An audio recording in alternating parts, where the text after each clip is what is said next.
This is Chris Lee of Southeastern 14, presented by Bearded Iris, here to do NCAA baseball bracketology, tournament projections, whatever you'd like to call them. Now, I'm not going to go down and give you this team is going to be in Nashville and this team is going to be in Baton Rouge. I'm just going to give you how I've ranked the teams in order of being bid worthy, and then we'll sort all that out later as we get to the finish line. I'm going to go ahead and share my screen so you guys can see what I am working with as we do this. And you're going to see this big messy chart, but it's got a lot of info on here, and I think you'll find it to be helpful as we walk through it. Now, these are my rankings based on what I've done, not based on projections, so that makes me different for some other people, but I go on merit, and I think you will see why in just a minute. Let's start at the top, and I will explain what you were looking at as we go through these. I've got South Carolina as my number one seed this week overall. No, look, I think you can make a case for South Carolina, LSU, or Wake Forest. After that, I think you have a hard time making a case for anybody else. I think these are really close, and I think you could pick any three in any order, and you could justify it, and you probably would be either right or close to right. But here's how I've sorted it out, and let me give you some things we're looking at here. Now, these things in the blue don't really matter. These are predictive-based computers, and so this is just a way of me kind of looking at it and saying, are these teams really as good as the RPI? And these are computers, and so your opinions may vary, but I find it just kind of interesting to have that there as sort of a sidebar. And this right here tells you where those three computers I use average those teams. I usually use Boys World's ICER, but that wasn't available this week as we're doing this on Tuesday morning. So that's left out this week. Anyway, these are the things that really matter over here from record on that the NCAA uses. It will not use this blue column here.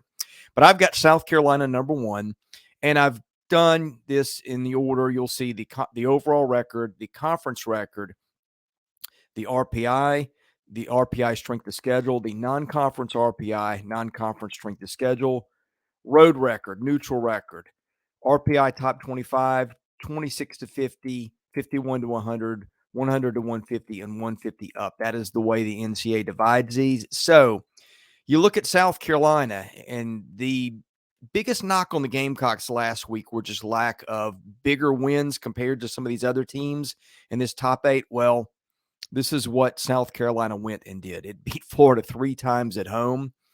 Also, the Georgia sweep ends up looking better for reasons you'll see in a moment as Georgia has made a move.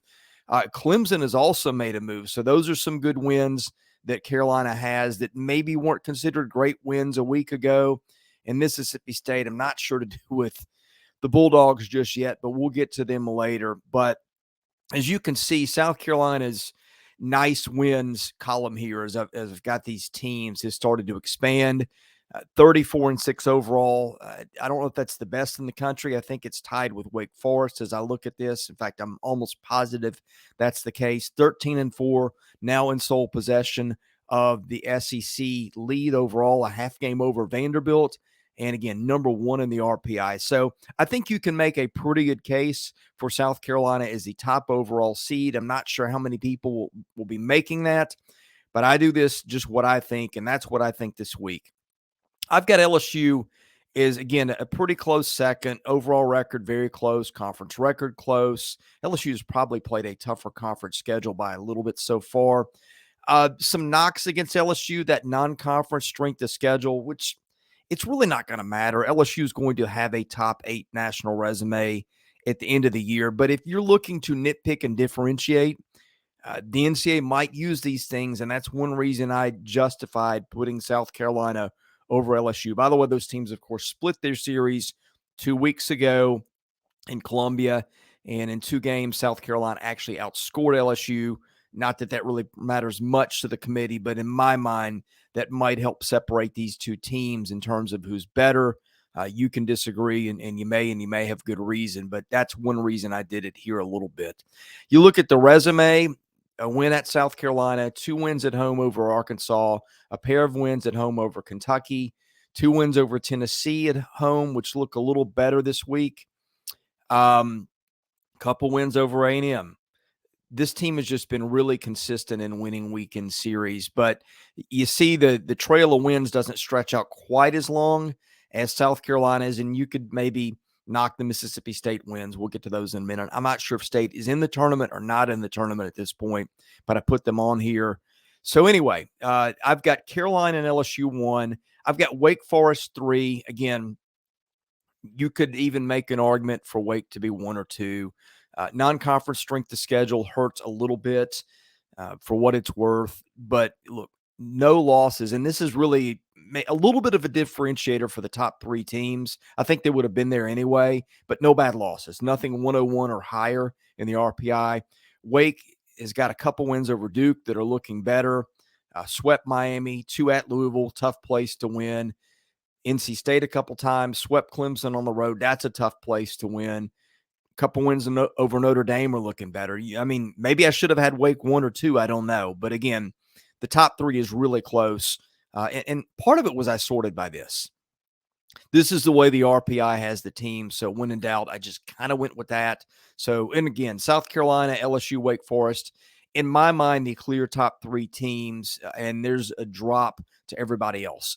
Now, this is where it gets interesting. I've got Vanderbilt at 4, despite winning or despite getting swept in Knoxville. But here's the thing this week. It was a brutal week across the top 25. A lot of teams got beat. Some got beat by lesser teams. Some got swept. In fact, a lot get swept. Virginia, I'm looking at you. Florida, I'm looking at you. Arkansas, I'm looking at you. And Kentucky, I was almost looking at you until Sunday. So one of those things where everybody around Vanderbilt also got swept. Excuse me. Okay, the green here, if you are a couple games over 500 in your league usually, and I'm not always consistent with these reds and greens, sometimes I just forget, but Vanderbilt had a green here last week, but I'd put this if you're 20 games or more over 500. So Vanderbilt is the only team in my top 8 that is not in that territory anymore. But the Commodores have played a tough schedule, as you'll see. We'll get to that in a minute. 13-5, that's a half game off the overall conference lead. 6-4 on the road. You'd like to see that get a little bit better. Vanderbilt will certainly have some opportunities in the near future. 4-2 on neutral sites. 6-5 in the top 25. 8-3 against 25 to 50. So that makes 14-8 against the RPI top 50, which is nice. Not a lot of bad here. One bad loss in the 150 plus. That's to Central Arkansas. But Vandy's got a nice string of wins. Again, I don't know right now how much these are going to matter. I put them up there and left Maryland on there because I think I was still seeing Maryland in some mainstream projections a week ago. I didn't really agree then, and I'm not really sure I agree now. But in any case, I left that on there just to show you that that's a team they beat. But a pretty nice little list of wins right here. I think all these teams right now, you would say, would be in the field of 64. Vanderbilt has had a nice season. It's been fairly consistent up until this last week when it stumbled a bit, but so did everybody else. Kentucky, I've got Kentucky as the number 5 overall national seed, and this is the issue we're going to have. You're seeing a lot of SEC up here, and I don't think the SEC is probably going to eventually get 6 of the top 8 seeds. But I compare resumes. I don't know what to do with these teams. I don't know how you drop them. You look at the RPIs, they are all in that top 8 national seed worthy range. You look at the other computers outside the RPI. Again, the NCAA is not going to use those, but they're a good barometer of telling you how good a team is or is not. They all see those teams in there too. So I don't know how we're going to sort this out. Probably what will happen is some teams will lose.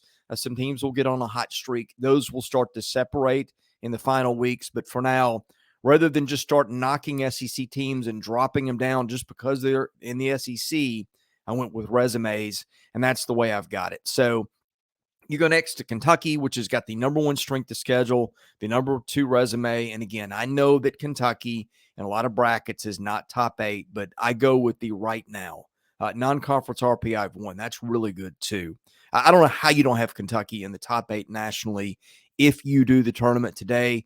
Kentucky's got some nice wins, one over LSU at LSU, a sweep of Indiana State, a win over Indiana, a road win at Alabama, a road series win, that is. It's looking a little better. And again, from here on, I don't know how much these matter, but I put them on here. Florida. I think I had Florida last week at number 8. Florida gets swept at South Carolina, and I moved Florida up 2 spots. Why did I do that? Well, first of all, the body of work is still really good. Second of all, as I told you, everybody else in this range lost, it seemed. Third, some of Florida's wins are getting a little better. Those wins over Alabama look better. Those wins over Tennessee look better. Those wins over Georgia look better. Those wins over Auburn are quality wins. So a little bit of a problem over here when you get into 100 to 150. You don't really want to see a couple of losses there, but we're nitpicking.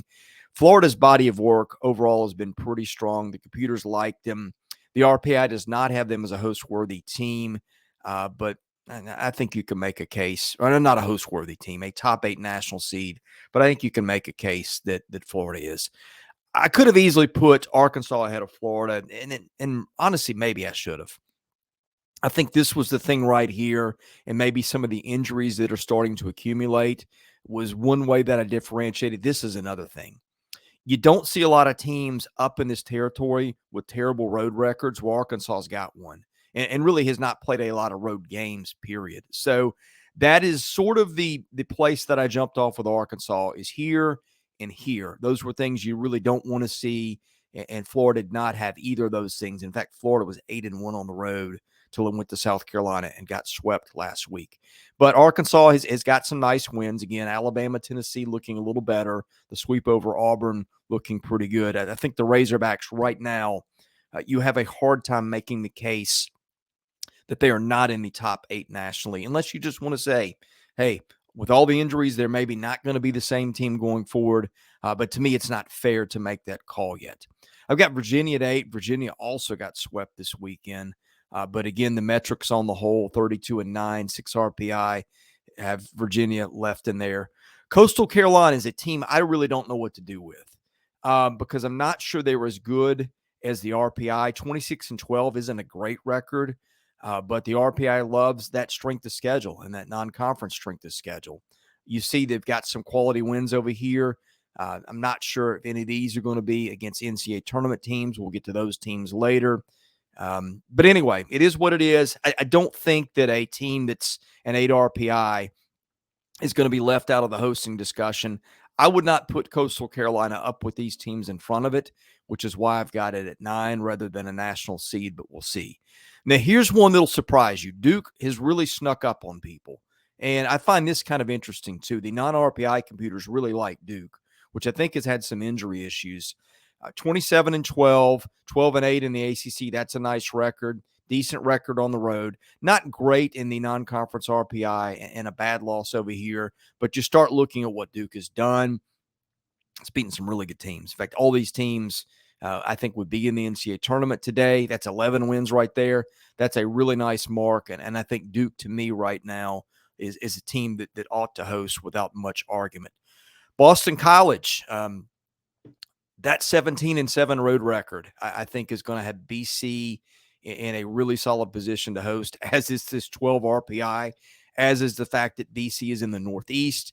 The NCAA likes its geographic diversity. So I think the Eagles would host right now. And again, a pretty nice string of wins for Boston College too. Now, the non-RPI computers don't see BC as good a team as maybe the RPI. But again, this is what is going to matter when it comes down to hosting. Okay, this is where it got a little tougher.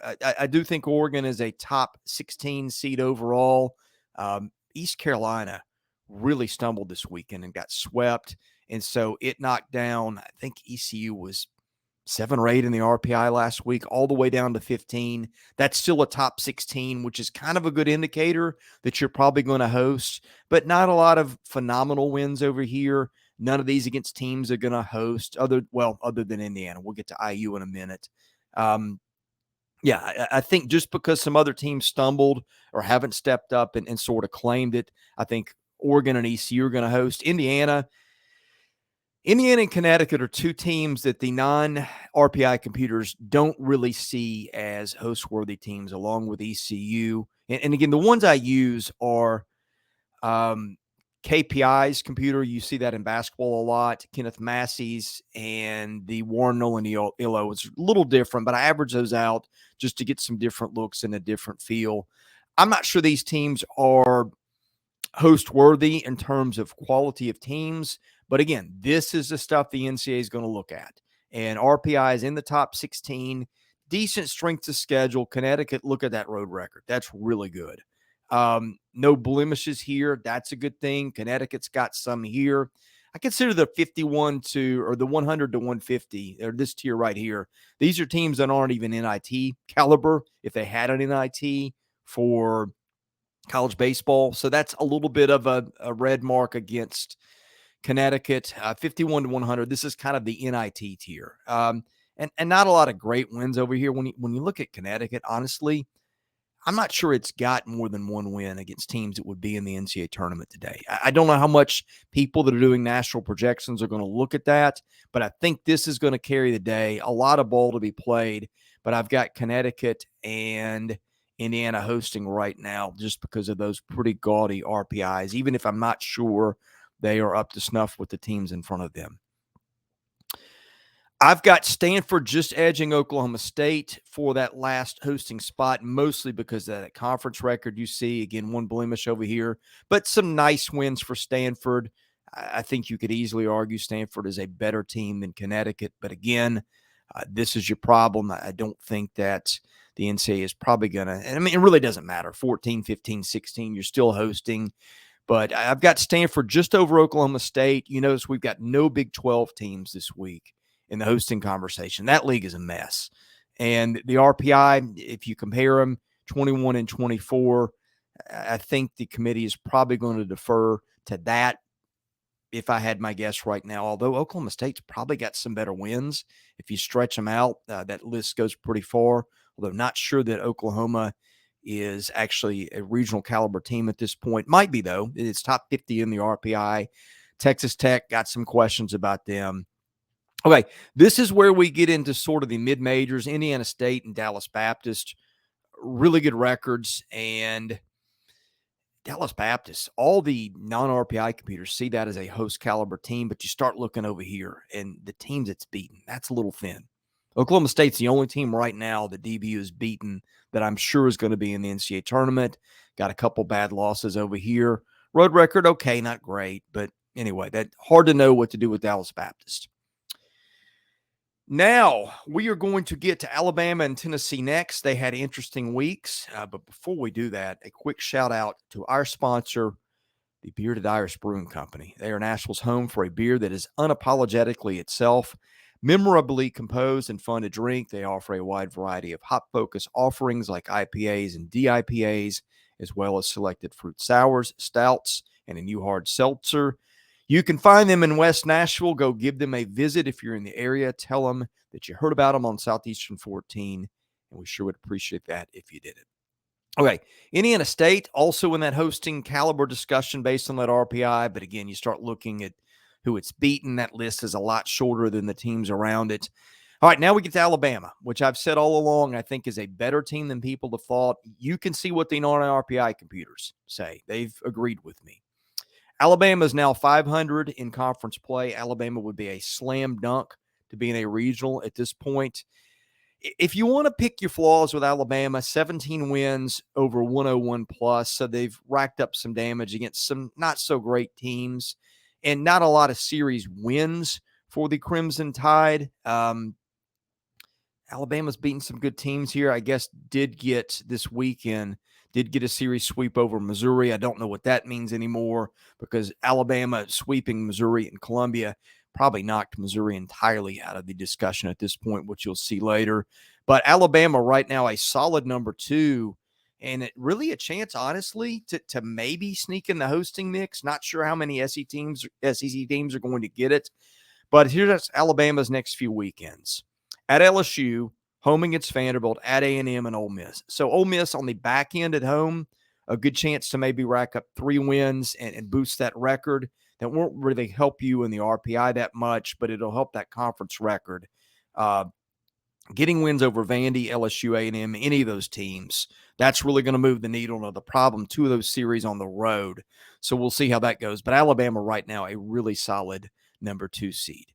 Okay, this is an SEC channel, so we're going to skip the rest of these and get down to Tennessee, which I had barely in the tournament last week. But my goodness, a week changed everything for the Vols. You can see that the non-RPI computers really love Tennessee. The conference record still sub 500, but Tennessee has played a brutal schedule. The RPI top 25, strength of schedule top 25. The non-conference strength of schedule, not good. I don't really blame Tony Vitello for scheduling the way he did, seeing the conference schedule he had. But you look, here's some problems over here. 18 of Tennessee's wins have come against 101, but done a ton of damage in here. Although, again, look at who they've played. That's why the records are bad. You start to look at who's Tennessee's beaten, getting 3 against Vandy, and A&M kind of rising up and really cementing itself as a regional caliber team. So that's a pretty nice string of wins. These losses came against brutally tough teams, your LSUs, your Floridas, your Arkansas, those kind of teams. So that's why Tennessee's record is that bad. But Tennessee's got one issue, and I pointed it out this week, and that is this: 1-9 on the road. Now, again, those were tough games. LSU, teams like that, that are just not easy to beat in their ballparks. Arkansas. So it's not just 1-9. It's kind of 1-9 with an exclamation point. But I started looking at this. I believe by winning percentage, Tennessee has got the 6th worst road record in the country at 1-9 in terms of that would be a 100 winning percentage. I think there's only 5 teams in the country worse than Tennessee. You look at these teams above them, for the most part, these are teams that have been at least decent on the road. Even when you see some teams with bad road records, East Carolina is 5-8. Miami 4-11. You really, every team above Tennessee has got at least 3 or 4 road wins, at least 4 road wins. So again, I think if Tennessee is going to host, and I think it's still got a shot, it's going to have to start beating people on the road, because I think when all things are considered, if it's close, this is going to be a thing. Even if Tennessee is a hosting caliber team, that's going to be a thing I think the committee is going to look at pretty hard along with that. And those are things that the Vols have a chance to rectify between now and the end of the season. In fact, Tennessee has got, let me look at this, Mississippi State at home this week, at Georgia, which has been really tough to beat at Foley Field, Kentucky in Knoxville. That'll be a tough matchup stylistically, because I think Kentucky can do some things that give Tennessee problems. And then, boy, here's the big one, at South Carolina. So if you're the Vols, you want to win a lot of games the next couple weekends, because not a lot of teams are getting wins in Columbia right now. But if you're Tennessee, you go and get to there. If everything else goes okay, if Tennessee could just get to, say, 16 and 14 overall, then I think that's a team that'll be a host at that point. But that's a lot of ifs and a lot of work to do. But getting to 8-10 after being 5-10 a week ago with, again, these 3 big wins here, that helps a whole lot. I've got A&M also as a 2 seed. Some good wins here. Of course, winning 2 at Kentucky this weekend was huge. The series win over Auburn looking a little better. Wins over Texas State. A win over LSU at home to get 1 of 3 in that series. The Aggies have got some not so great things over here, but you can see a lot of teams have got a loss from 150 up. A few teams have a couple losses here. A&M now 9-9 in the conference. I think A&M right now a slam dunk to be in a regional, but just not enough work here. Only 10 games over 500 to really be able to be in the position to host. Down the stretch, the Aggies are going to have, let's see, at Arkansas, that will not be easy, but Arkansas has got some injury issues. Florida in College Station, Alabama in College Station, and at Mississippi State. So the Aggies will certainly have some opportunities. Now, last week, Georgia was nowhere in the discussion, but I did have them further down the list than these other teams just because that RPI has been good. Well, one way to help your RPI is to sweep Arkansas. Even though that was in Athens, that I'm not going to say it dings you. It's not as good as sweeping Arkansas on the road. But Georgia now, I think if the season ended 7-11 with who it's beaten, it's got the number 2 strength of schedule. It's got a top 20 RPI. I think Georgia right now would have to be in the tournament if it were picked today. Again, this is one that came completely out of the blue.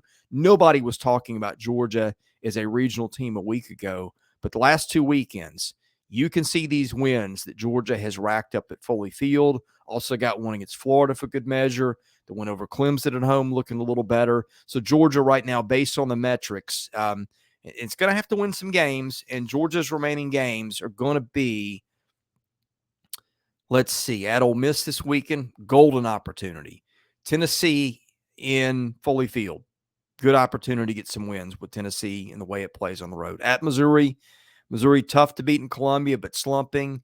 And then LSU. Boy, if you get a couple for LSU at Foley Field and you can get that record somehow to 16-14, Georgia's not only in the tournament, we have to start talking about the Bulldogs as a team that could host. I think that's a reach, but Georgia's done some really, really nice work here recently. Okay, you see some other teams we've got. I think Auburn, by virtue of winning that game 3 against Mississippi State right now, would probably be in the tournament. Not a great record, not a great conference record, 7-11, but tough strength of schedule, number 11 in the country. This is the problem for Auburn, 3-9 on the road. But you look at the wins. All these wins are teams that are in the NCAA tournament if you do it right now. A couple more against a USC team that's got a shot, in Mississippi State again. We'll get to that later, but Auburn has done some good work. I think Auburn is a 3 right now. It's got some work to do to be in, but I think right now if you pick the field of 64, you would have a hard time leaving Auburn out based on the metrics, and particularly on these two metrics. Okay, from here on down, this is what we get into, I would sort of call the land of confusion. I think UTSA and Iowa probably right now in, if you pick the tournament. TCU, I don't know what to do with TCU. The RPI does not love them, but they're 50. The other computers don't like them very much at 51. You got Texas Tech kind of right there in that same category. This is really the cutoff right here to get in the NCAA tournament. Right now, if you don't have any bid steals, and I should have this as 47, that is 48, and so on. So this number I've got right here next to the ranking, I just corrected a little bit of that on the spot. But in any case, this is right on the bubble. I don't know what to do with Southern Cal. Great record in the Pac-12. 2 really good series wins, but the RPI does not love them. Not a good strength of schedule, not good work out of conference, not good work on the road. I would think right now USC is probably on the outside looking in based on the RPI and some of that other stuff. But that's kind of loud at the same time, so I don't know what the committee will do with that. But anyway, I think from about here down, I think I'd have Texas Tech in at this point. Xavier's done some things. It's got a good RPI, and this is how it's gotten there. I think 17-11 on the road would make it tough for the NCAA to keep that team out right now, but I'm not convinced Xavier's is really all that great. And then we get to Mississippi State down here. I think this is the reason I'd keep Mississippi State out this week. If it had just won one more game against Auburn, I think I would have had State in. And if State can get to, say, 13, I think it's certainly got a shot because of these two things. Tough schedule, nice RPI. A couple of check marks over here in the bad category, but you start looking at some of the wins. State's beating some decent teams here. Arizona State, Arizona State and Alabama winning series there, winning a one-off game with Southern Miss, taking 1 of 3 against South Carolina. It will sort itself out, but I think right now Mississippi State maybe on the outside looking in. We'll do a bracket. Again, I would have State 49. Right now, I think if you take into account the one-bid conferences and you have no bid steals, I think 47 is your last team in. So if I'm right, you've got USC, Mississippi State is the 2 teams on the bubble. I don't think UC Irvine is getting enough attention. That's a little bit of a problem, but the RPI has got UC Irvine right there in consideration. That's a little bit of an issue, but it's got some good wins. Actually, that's a lot of an issue. 4 losses, 150 plus. You see some other teams. I've not been as high on Maryland and Elon as some of the other people. I really don't think Elon is just that good, period. And Maryland, not great either, but it's racked up some wins, although these are all teams that are fringe NCAA tournament teams. I'm just not as big on Rutgers as some other teams. Once I start looking into what it's done and who it's done it against, that's not very strong. Then we get to the Pac-12. Look out for Washington. It's banked some decent wins. That RPI is starting to creep up into potential regional territory. If you go down a little further, Georgia Tech, Arizona, these are teams from power conferences worth watching if they get hot. Not terrible RPIs. Long Beach State going to be kind of interesting. The Big West is just kind of an interesting league, period. And Troy, I think I made a mistake here. I think I meant to have Troy at 45. Yeah, that's what happened. That's why I got out of sequence here. I think I had Troy as a bubble team, I think just ahead of Xavier. So I would have Troy just in the field. But again, that's another team that's just kind of hard to know what to do with. So if I'm right, that would put TCU as the last team in the tournament.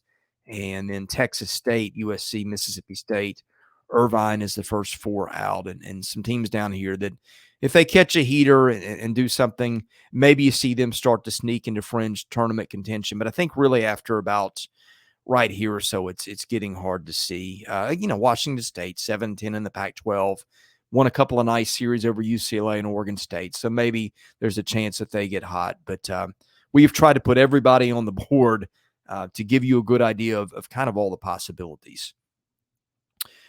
Okay, with that, I'm going to close this down, and I'm going to close our showdown today. I can't believe I went 30 minutes, but I think you just got a very thorough look at the NCAA tournament and where teams stand.